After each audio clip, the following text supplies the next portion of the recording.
사랑과 은혜가 풍성하신 아버지 하나님, 오늘 또 새벽을 깨울 수 있도록 우리에게 은혜 베풀어 주시니 감사합니다.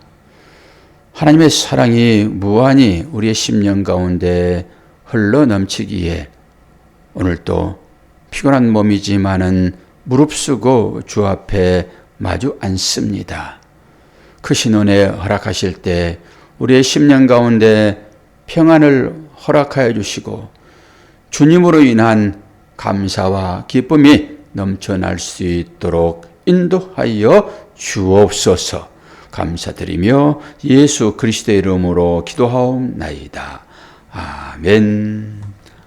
사무엘하 18장 19절입니다.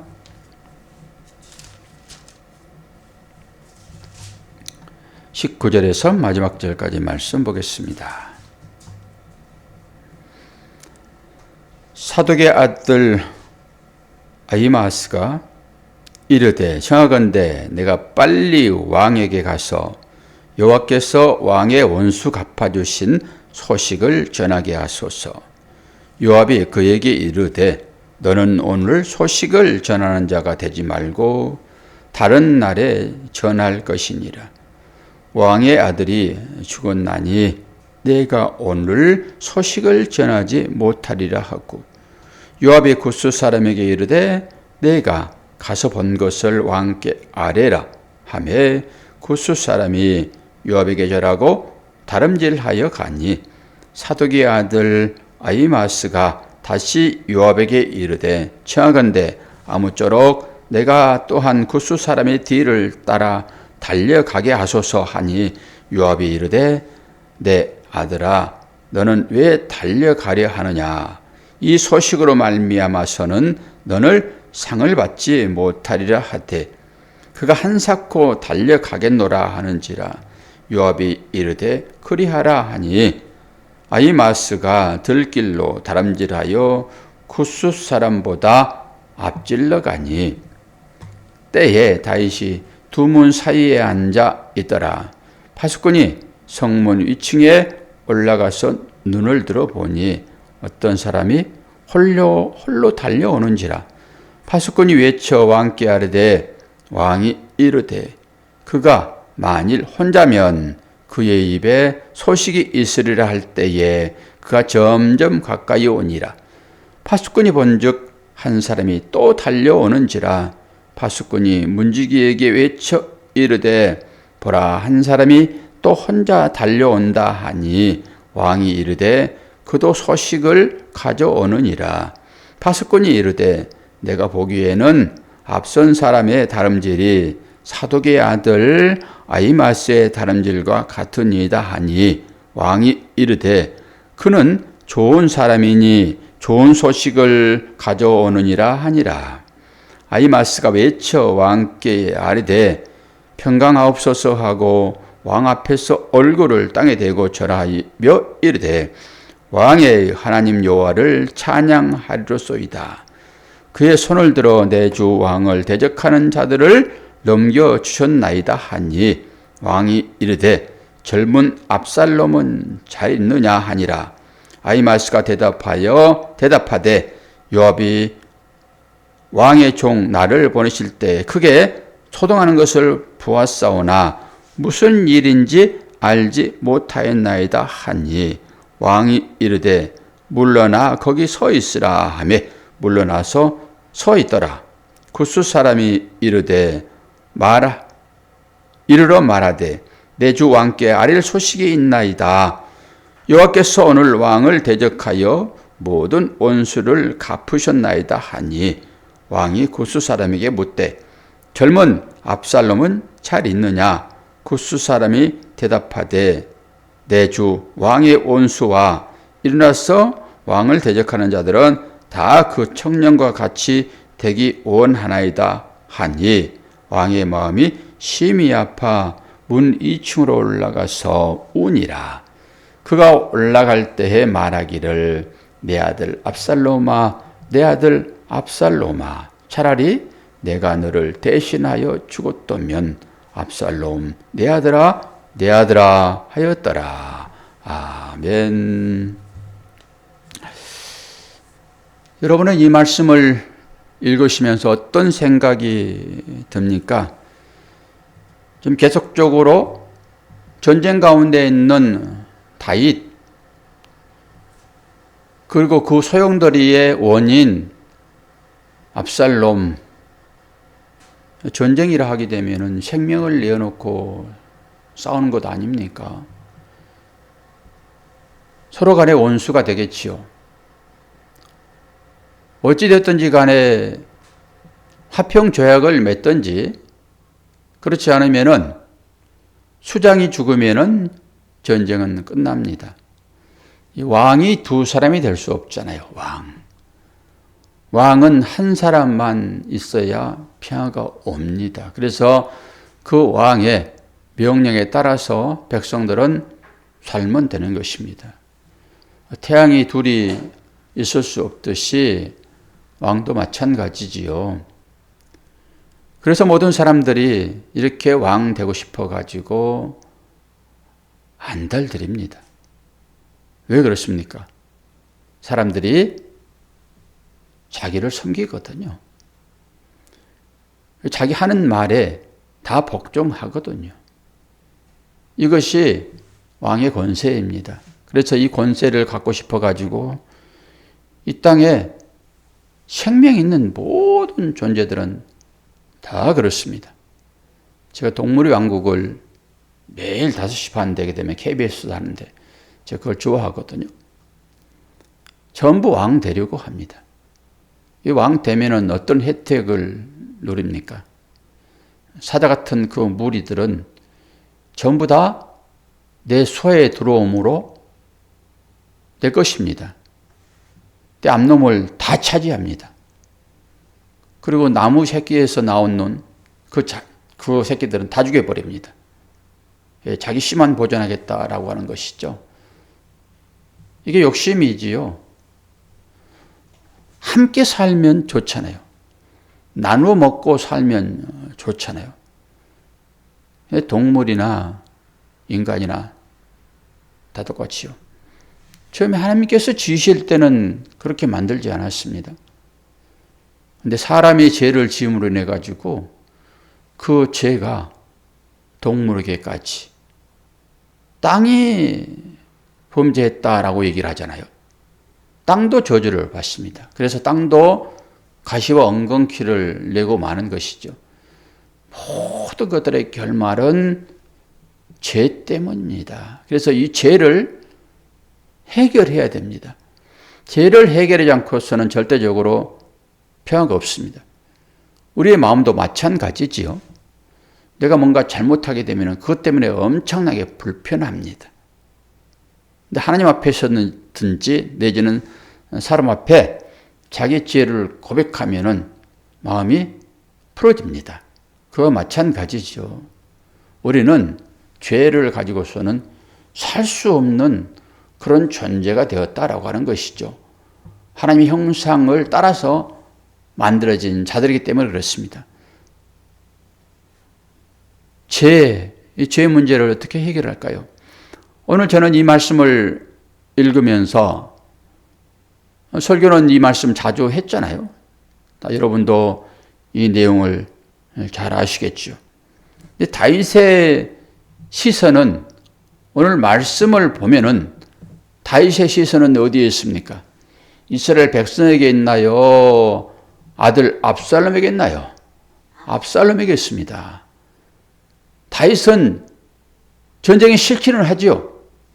전쟁은 사람을 죽이는 것이잖아요. 그러니까 전쟁의 소식을 지금 기다리고 있어요. 어쨌든 간에. 전쟁은 승리해야 되잖아요. 전쟁에서 실패하면은 승리하는 자의 종이 되는 것입니다. 전부 다 폐잔병 됐을 때 코를 뚫고 귀를 뚫고 해가지고 끌고 오잖아요. 포승에 끌려가지고 완전히 작게 죽고는 완전히 없어져 버리는 것입니다. 자기 처자식이 무슨 필요합니까? 다 종 돼서 팔려가는데, 그래서 전쟁은 무조건 이겨야 되는 것입니다. 우리 땅 가운데 사탄과의 전쟁을 지금 하고 있잖아요. 사탄과의 전쟁에서 지면은 사탕 종 되는 것입니다. 우리의 신분은 지금 하나님의 종이에요. 하나님의 나라의 백성입니다. 그러니까 사탄의 종이 될 수가 없단 말이에요. 신분적으로. 그게 완성으로 나오는 시간이 우리의 신앙생활이죠. 근데 지금 다윗의 관심은 오직 아들 하나에게 있습니다. 어떻게 이렇게 일편단심인지 알 수가 없어요. 우리로 생각하면은 아니 나의 자녀가 나를 죽이려고 칼 가지고 덤빈단 말입니다. 지금 내 살고 있는 집까지 다 뺏어버리고요. 지금 쫓겨나가 있는 신세입니다. 그런데 그렇게 들에서 살 수 있도록 놔두면 안 됩니까? 자녀가? 그런데 어떻게 합니까? 지금 병사를 동원해가지고 쫓잖아요, 지금. 이런 상황이 벌어지고 있죠. 왕 되고 싶어 하는, 오직 왕은 하나야 라고 하는 거죠. 언제든지 반역을 할 그런 대상이 또 다른 왕이기 때문에. 근데 인간적으로 생각하면은 참 몹실 노릇들 아닙니까? 이것들이 서로 간에. 그런데 도망다니면서 지금 전쟁 가운데 있는 그 상황 가운데서 소식이 전해지기를 지금 이스라엘 백성들이 우리 군대에 패전했습니다. 요압이 이겼어요. 라고 하는 승전보를 지금 가지고 가잖아요. 그런데 오직 다윗의 마음은 그 청년은 어떠냐라고 하는 거예요. 그 청년이 아들 압살롬 아닙니까? 전쟁에서 지기는 졌는데 그들이 근데 그 함께 했던 그 청년은 어떤가라고 물어보는 거잖아요, 지금. 승전보를 가지고 오면은 그 승전보 자체는 너무너무 좋지요. 근데 아들은 살아있기를 바라잖아요, 지금. 아들은 살아있기를. 그러면서 다윗의 마음이 전해져 오고 있지 않습니까? 그 승전보 원수 같은 나를 죽이려고 하는 칼을 갈았던 그자, 이제 무슨 그자가 자녀입니까? 아버지를 죽이려고 하는 자가 정상적인 자녀입니까? 그럼에도 불구하고 그 전쟁 중에서 아들은 살아있는가요? 관심이. 그러면서 뭐라고 얘기를 합니까? 4번 이름이 나오잖아요. 내 아들 압살롬아, 내 아들 압살롬아. 차라리 내가 너를 대신하여 죽었다면 압살롬 내 아들아, 내 아들아. 계속 이름을 부르잖아요, 지금. 차라리 내가 너를 대신하여 죽었으면 좋았을 뻔했구나. 이 탄식입니다, 탄식. 그런데 사람의 목숨을 자기 마음대로 할 수 있습니까? 이 전쟁에서 차라리 내가 네 대신 죽었으면, 이 피하는 것이 그런 마음이겠지요. 나를 걸음 삼아서 네가 성장했으면 좋겠다. 이것이 모든 부모의 마음이 아닐까요? 기본적으로. 그를 위하여 생명 내줄 수는 사실 없는 것입니다.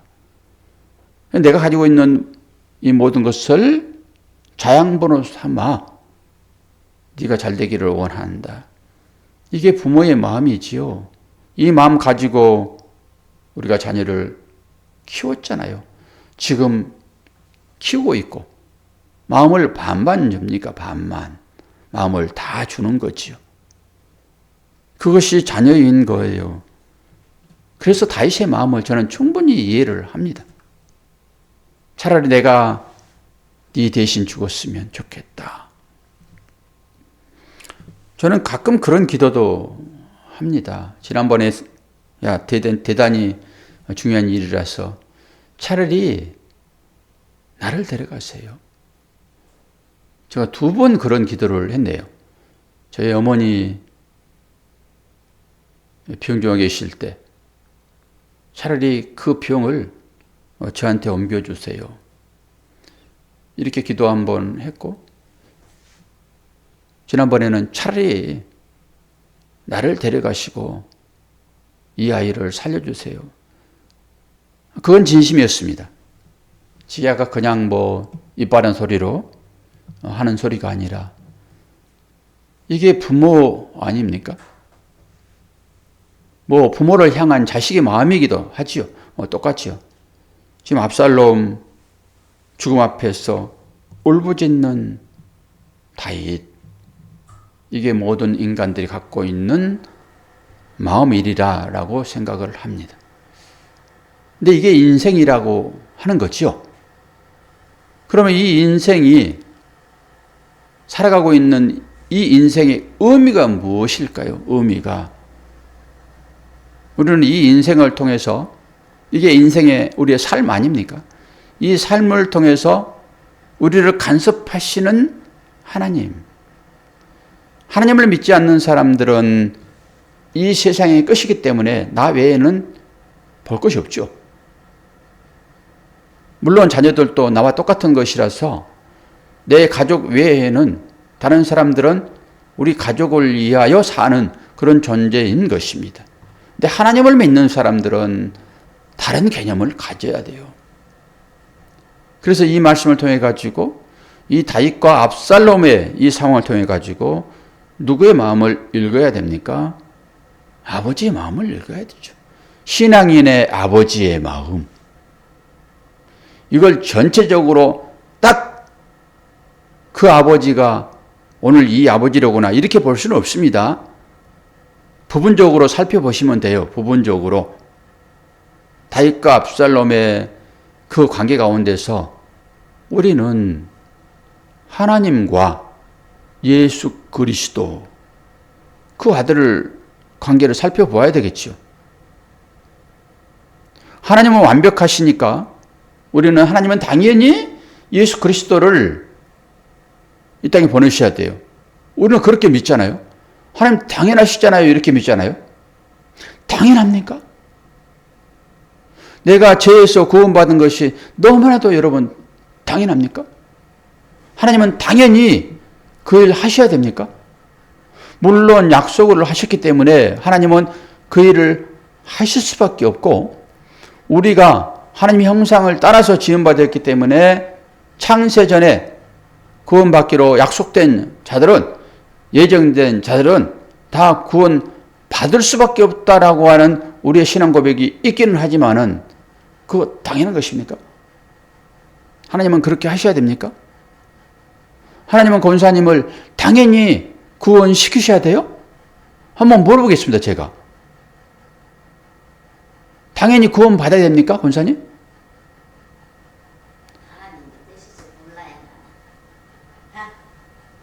우리가 오늘 이 말씀, 오늘 내 아들 압살롬아, 내 아들 압살롬아 하는 그 다윗의 그 마음으로 한번 들어가 보자고요. 들어가면 그 가운데서 누가 보일까요? 자기 자녀가 보이지 않겠습니까? 그 다윗의 마음 안으로 들어가게 되면은. 근데 우리는 어쩌면은 우리의 삶이 전부 추상적이며 피상적일 수 있어요. 말로는 그럴듯하게 포장해서 하나님 앞에 저는 하나님을 사랑합니다 라고 얘기를 하지만은, 진짜 오늘 다윗과 압살롬의 이 관계 가운데서 이게 삶과 죽음이 지금 연결되어 있잖아요. 물론 자식의 행위로 보게 되면은 그건 죽어 마땅합니다. 율법으로 봐도 그건 죽어야 되는 거예요. 그런데 지금 다윗은 율법을 뛰어넘잖아요. 율법을 뛰어넘잖아요. 모든 사람들의 생각과 반대로 행하고 있잖아요, 지금. 내 아들 압살롬아, 내 아들 압살롬아. 하나님께서 저와 여러분을 구원하시기 위하여 아들을 보내셨다고요. 우리가 그건 확인하잖아요. 믿잖아요, 그것을. 그러면서 우리는 뭘 생각해야 됩니까? 그거 당연한 것입니까? 그거 한번 생각해 보자고요. 하나님은 당연한 것입니까? 나를 구원한 것이. 내가 뭐 잘했다고 생명을 죽어야 할 사람이 어떻게 다른 사람의 희생을 통해 가지고 내가 살아날 수 있냐고요. 하나님은 예수 그리스도를 이 땅에 보내시면서 뭐 천국 잔치를 하시겠습니까? 나를 당연히 구원해 내야 되기 때문에 아들을 희생시키면서 웃으면서 보내셨겠냐고요. 다윗과 압살롬의 관계 가운데서 우리가 다윗은 하나님 야훼, 그리고 압살롬은 예수 그리스도, 이런 관계로 한번 생각해 보자고요. 우리는 너무나 우리의 구원이 당연한 것처럼 여겨서 그 사실을 잊어버릴지 모르지만은 하나님께서 우리를 구원하시기 위하여 당신의 아들을 죽였다고요. 그러고 나서 저 하나님 아버지는 내 아들 예수야, 내 아들 예수야, 내 아들 예수야 라고 하는 힘으로, 여러분, 이것이 들려져야지 정상이에요. 압살롬의 죽음, 그리고 압살롬은 지금 어떻게 살았습니까? 아버지를 배신하고. 우리가 하나님의 마음에 합당한 삶을 삽니까? 언제든지 내 요구에 응답하지 않으면은 금식해버리는, 자녀가 밥을 안 먹은 것만큼 어머니를 괴롭힌 건 없습니다. 아버지는 다르죠. 그래서 어머니는 자녀가 밥을 먹지 않으면은 그렇게 가슴 아파하고 자녀가 좋아하는 것 먹이려고 그러고. 여러분, 모든 부모는 아기 때 자녀 밥 안 먹으면은 그 숟가락 가지고 쫓아다니면서 밥을 먹입니다. 모든 부모가 다 그렇습니다. 그렇게 키워놓으면은, 그렇게 물에서 건져놓으면은 뭐라고 그런다고요? 물에서 건진받은 자가 그 건져낸 그 자에게 찾아가가지고 뭐라고 그런다고요? 내 보따리 내놓으세요. 우리가 하나님을 혹여나 그렇게 믿고 있지 않습니까? 오늘 이 본문 말씀을 통해 가지고 하나님께서 당신의 아들을 부르시는 이 음성을 한번 들어보시기를 바랍니다. 나 때문에 죽은 그 아들 예수를 향하여서 당연히 죽어야 할 자리로 하나님은 보내셨잖아요. 그러면서 정작 죽고 난 소식을 들은 하나님께서 당연히 우리를 구원하시기로 약속하셨기 때문에 그 약속을 이루기는 하시지만은 어떻게 자기 아들이 희생되냐고요. 그러면서 내 아들 예수야, 내 아들 예수야 라고 하는 하나님의 부르짖음이 저와 여러분의 이 귀에 생생하게 들려진다 하게 되면은 성공입니다. 그 하나님 앞에 여러분 자신을 내려놓고 깊이 묵상의 기도를 해보았으면 좋겠습니다. 날씨가 많이 추워져 옵니다. 여러분 건강 잘 관리하시고 하나님의 마음에 합한 그런 내 이웃을 내 몸처럼 조금이라도 사랑할 수 있는 그런 삶으로 나온다 하게 되면은, 그래, 그거라도 하면은 내 아들 죽음에 대한 서운함이 좀 덜어지겠다. 아주 작은 것일지라도 그 정도는 우리가 해야 되리라고 생각을 합니다. 저와 여러분에게 맡겨진 이 삶의 여정, 인내로 잘 감당하시기를 바랍니다. 기도하겠습니다. 아버지 하나님, 자신을 배신하고 칼 가지고 덤벼드는 그 아들이 오늘 죽었습니다. 속이 시원할 것 같은 그런 소식임에도 불구하고 아버지는 아들만을 생각합니다. 그 마음 가운데 우리의 마음이 있고 하나님의 마음이 있다라고 하는 것을 생각해 봅니다.